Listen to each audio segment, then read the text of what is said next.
What's up, guys? Welcome back to the channel. Boozer. Thanks for stopping by. In today's video, we got some exciting rebalance changes for you guys for the month of March.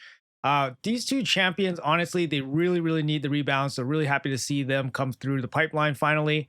Let's take a look at exactly what we're talking about here. So from Plarium's own words, Cruetraxa. We believe every champion has the potential to be more than a one-trick pony. For a long time, Cruetraxa has excelled as a specialist against Fire Knight. True that, right? And a very successful one at that. However, we wanted to expand her versatility without introducing any radical changes. To achieve this, we've enhanced her passive to better synergize with her overall kit while strengthening her A2 ability. Take a fresh look at the improved Queen of the Inferno.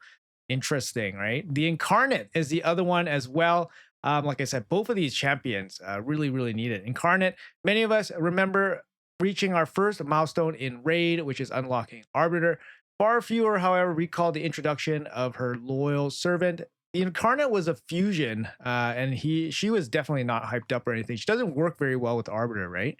The Incarnate. We believe the Incarnate deserves more recognition as a guardian protector of both the High Elves and the Arbiter herself. These changes are designed to improve her performance in both roles, making her a more worthy companion to Arbiter and a stronger defender of her faction. Some pretty hyped up news here. Obviously, they got some nice things to say about the rebalances for Cruetraxa and the Incarnate. Let's take a look at exactly what we're dealing with. Let's first take a look at Cruetraxa here. So from the Demon Spawn, Cruetraxa, one of the coolest looking champions, honestly, I guess inspired by maybe the Alien Queen from the movies or something. But yeah, she definitely looks really cool. Let's take a look at her new and updated kit. So here we go. We got Cruetraxa here before her A1, Curse of the Withering. Actually, no changes to her A1. This is just her A2. Currently, it is a single target attack with a 100% chance to place weaken for 2 turns. And then she has a 100% chance of removing 2 random buffs from the target, grants an extra turn on a 4-turn cooldown. And here is the update on the A2. The single target hit is still going to be the same, but now it's going to be before attacking. It has a 100% chance of removing all the buffs from the target, and it has a 100% chance of placing weaken. So instead of removing 2 random buffs, it's going to be a full remove, full enemy strip. And then they're adding a 25% ignore defense on this ability as well. And a on kill condition. It's going to be a block revive, and it's going to be a 3-turn cooldown now. Actually, that's a pretty significant buff. A 3-turn block revive with a strip into weaken and flat ignore defense. It's very simple, straightforward, but it works. It does have the enemy strip, which is really good, but it's going to require accuracy. There's no irresistible condition, unfortunately. So Cruetraxa will need accuracy to remove the buffs. And that's going to be the biggest part of her kit because without removing the buffs, it's going, the buffs are going to protect the enemy from getting killed, right? So the buff removal has to happen. So Cruetraxa does need accuracy to do that. So that's going to weaken or balance that ability a little bit more. 3-turn cooldown is really strong as well on this type of ability. Let's check out the passive here. They said it was updated. Currently, the passive is Revive on Death. Place a Revive on Death on this champion for 2 turns at the beginning of each round. Places Revive on Death on this champion for 1 turn when this champion kills an enemy with a critical hit. So she has the ability to constantly place Revive on Death on herself. And now that it's rebalanced, it says place a protected Revive on Death on this champion for 2 turns at the beginning of each round. That's really nice. The protected Revive on Death is really strong. And then she can place a protected Revive on Death on herself whenever she kills somebody with a critical hit. And a new update here, when this champion is revived by a Revive on Death buff, fills their turn meter by 100%, and they get a big increase attack buff for 1 turn. This champion then attacks the enemy with the highest turn meter using their default skill. Wow, that's a pretty strong update to this ability, to this passive. That's pretty strong. Her aura also sees a slight increase, almost negligible, but going up to 24% to 30% ally attack in all battles, just to bring her up in line with other legendary. 24%, it just doesn't make sense for a void legendary. So 30%, a lot more reasonable here. But this passive looks really nice. A protected Revive on Death for 2 turns, and then she gets a protected Revive on Death whenever she kills somebody with a crit. And if she is revived, she gets to basically hit somebody right away with the A1 with an increased attack and she still has 100% turn meter as well. Her A1 here is the quad hit, and it will ignore 50% of the enemy's defense.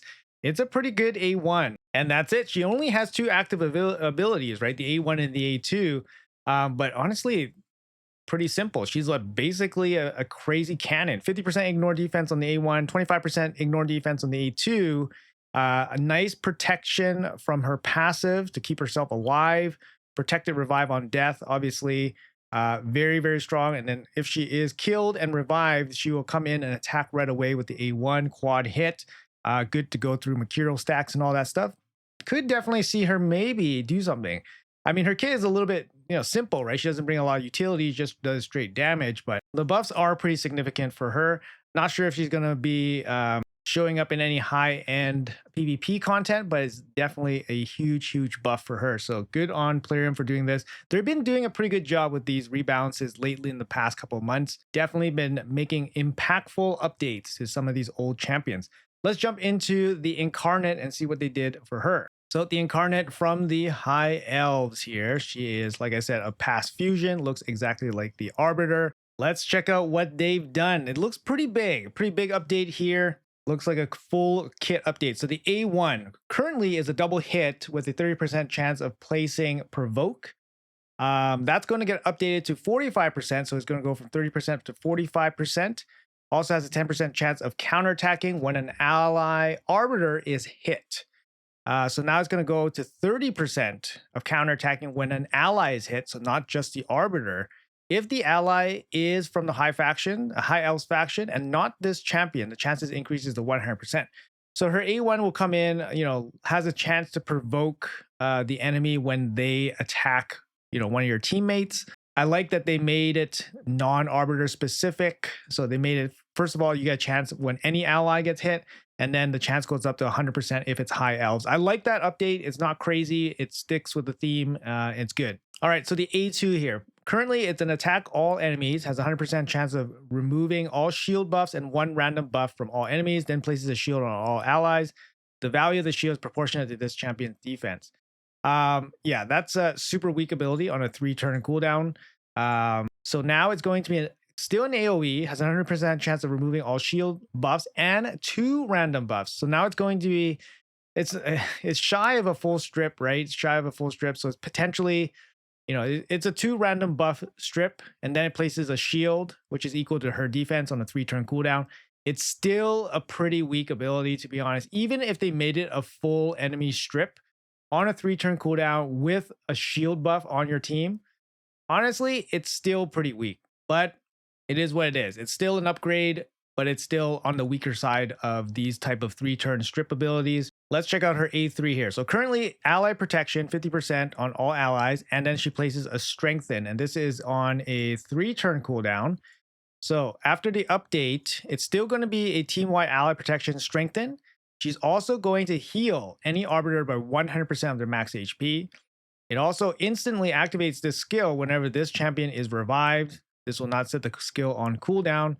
Same cooldown, still 3-turn duration. So if you have Arbiter on your team, you'll instantly heal them with this A3.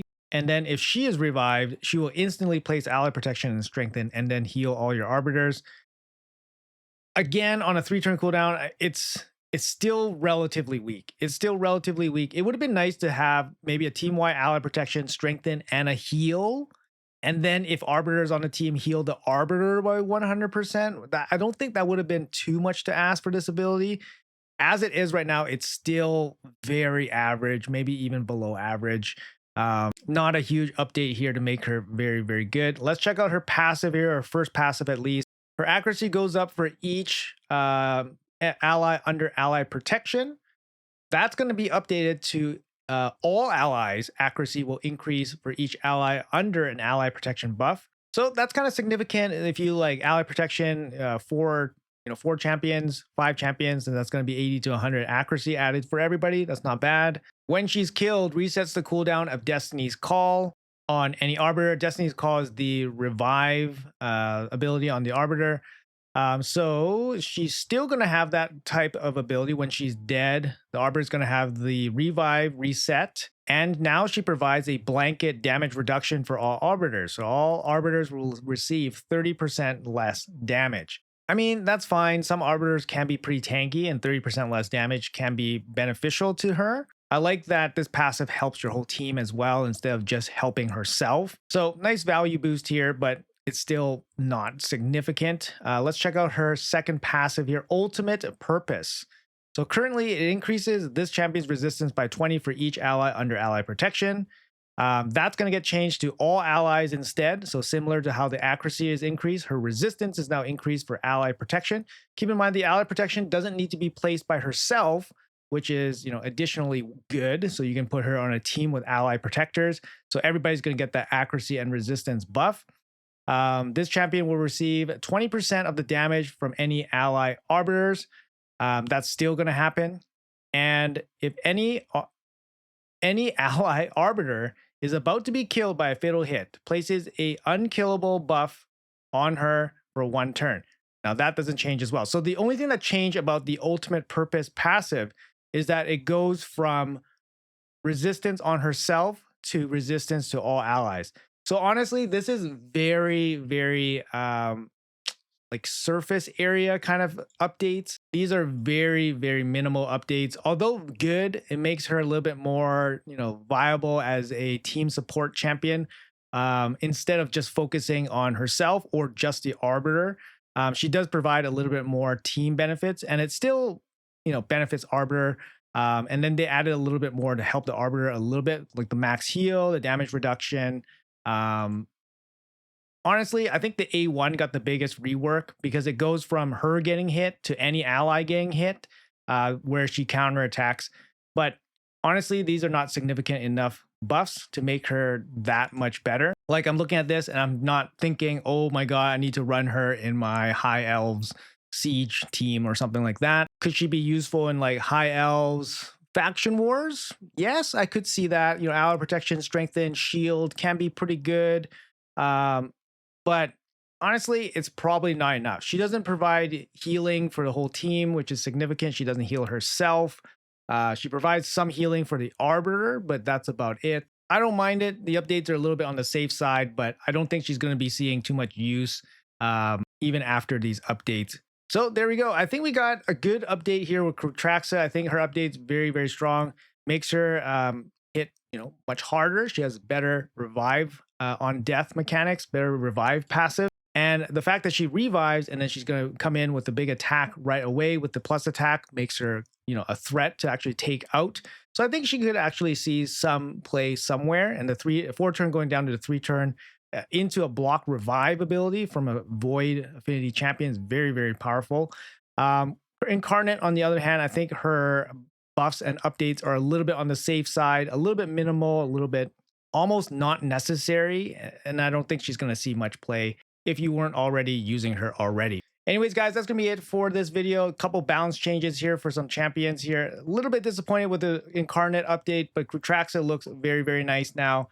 So congratulations to all Cruetraxa owners. Let me know in the comments below what you guys think about these updates. Which champions do you guys want to see get updated next? You never know if Plarium's reading some of the comments in some of these videos, so let them know. Thanks for watching until the end. Have a great day, and I'll see you guys in the next video.